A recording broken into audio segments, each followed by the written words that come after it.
Well, you may have heard Elizabeth Warren is making a year-end fundraising push, a big one, sending multiple emails to supporters asking them to help her campaign reach its goal. Now, so far this quarter, Senator Warren has raised $17 million, but that's about a 30% drop from the previous one.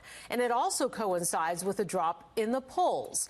Here to talk about it from Real Clear Politics, Susan Crabtree. Good of you to be with us today on this holiday weekend. Thank you. Absolutely, Laura. All right. So some following along with the Warren campaign trail, I've talked to some people out there say it feels like Warren's original support for Medicare for All had a direct impact on her poll numbers and now on her political donations, too. So the first question I have for you is, could this be a holiday slump? It's the end of the year, or is this truly a troubling sign for the Warren campaign? Well, she still has a couple more days before the end of the quarter. We'll have to figure out what other candidates got, too. But it really comes as no surprise that someone who's been engaging in class warfare and slamming her competitors for taking donations from billionaires and millionaires would be having trouble fundraising now. It's a little bit ironic, though. She's really slid it in the polls in recent weeks after basically giving Biden a run for his money in the fall. She slid down to third nationally at 15.8% in the Real Clear Politics average of polls. And then it's next to Sanders and Biden. So, and when you look at the early primary voting states, she's now fourth behind Buttigieg, Sanders, and Biden. So I think she's been suffering that she got hit from the left and the center for her Medicare for All plan. It's going to cost $20 to $50 trillion, depending on the economist you talk to. And that she's really suffered from that. But also, I think a little credibility problem here. When she went on the attack against Buttigieg, a lot of people said that was effective right afterwards, but it opened up sort of uncorked a backlash with this wine cave comments. She hit him over having a fundraiser in Wine Cave, and all of a sudden, every journalist in America was looking at every fundraiser she had during her Senate runs, and turns out she had a few high-dollar fundraisers herself, including one in New York that had wine selling for $6,000 a bottle.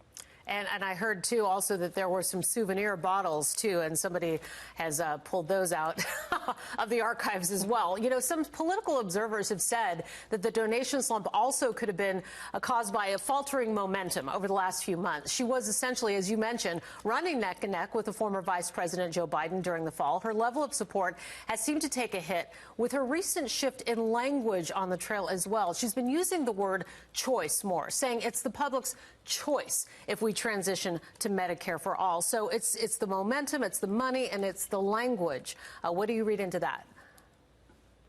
Well, I think if you're talking about choice, a lot of critics say she's going to eliminate choice and eliminate private insurance when she moves everyone to the government Medicare for All plan. So I think that's a little bit disingenuous on her part and could be alienating voters, mainstream voters that are going for Buttigieg and Biden in Iowa and New Hampshire. And, Sanders is also surging in the early primary voting states, and he is a bit of a native son in New Hampshire, representing Vermont. So if he comes out of those early primary states with a big surge, it could be a Biden-Sanders race, and she could be pretty much knocked out. And it's really not surprising that you would have a representative from the left and the more mainstream of the party emerging from these primary states. Sanders has a real chance in Nevada, too. So it could be interesting. We're going to see in the next 5 weeks how it shakes out. But I would put my money on Sanders at this point, and Elizabeth Warren is fading because of these sort of these credibility problems she's been having.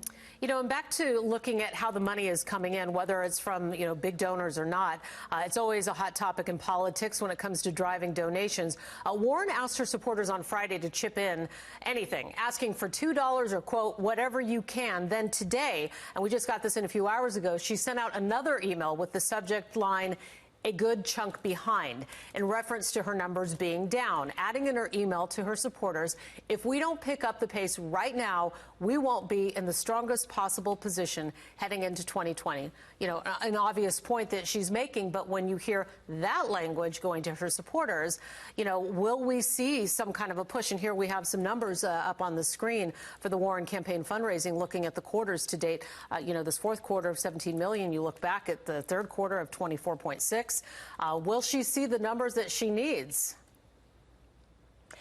Well, as I said before, I think that she made a tactical error in trying to compete with Sanders for the left lane of her party. Yeah. He really has a loyal following, and even despite his heart attack, we've seen his fundraising numbers basically outpace hers. In the third quarter, he had 25.4 million, I believe it was.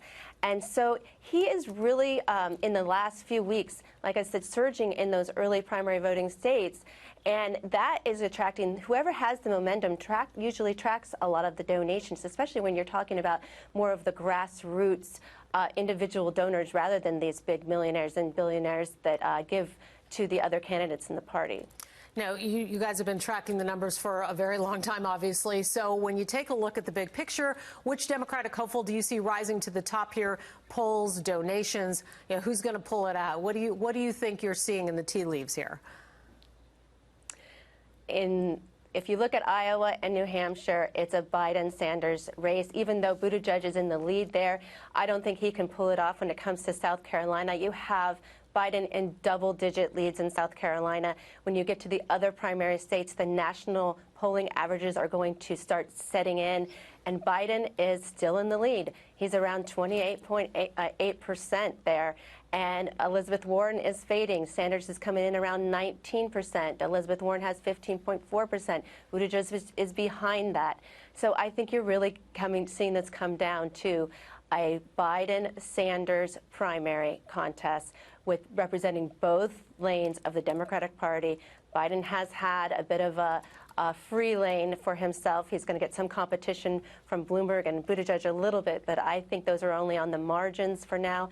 His obviously has household name recognition from the Obama presidency, and I think it will come down after the early voting states. In 5 weeks, you're going to see it be a Biden-Sanders contest. All right, fair enough. Susan Crabtree, thanks so much for being on with us today. We appreciate your time and your perspective. Thank you.